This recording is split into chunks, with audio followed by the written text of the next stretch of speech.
Hi friends, எங்கள் வீட்டில் இன்றைக்கி மதியம் என்ன சாப்பாடு சொல்லி பார்க்கலாம் வாங்க. சுட சுட சோறு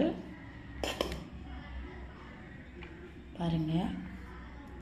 இங்கே மழை பெஞ்சிட்ருக்கு சென்னையில். உங்கள் ஊரில் மழை பெய்தான்னா கமெண்டில் சொல்லுங்கள். சுட சுட சோறு, மட்டன் கிரேவி,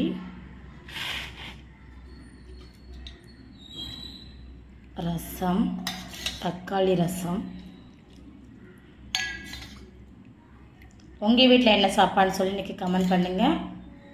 உங்களுக்கு இப்படி ரசம் வச்சு மட்டன் கிரேவி வச்சு சாப்பிட்டுக்கலாம், கமெண்டில் சொல்லுங்கள். உங்கள் வீட்டில் என்ன சாப்பாடுன்னு சொல்லி எனக்கு கமெண்டில் சொல்லுங்கள். இந்த வீடியோ பிடிச்சிருந்தா லைக் பண்ணுங்கள், ஷேர் பண்ணுங்கள், கமெண்ட் பண்ணுங்கள். முக்கியமாக சப்போர்ட் பண்ணுங்கள், சப்ஸ்கிரைப் பண்ணுங்கள். Thank you friends. அடுத்த வீடியோவில் பார்க்கலாம். ஓகே, பாய்.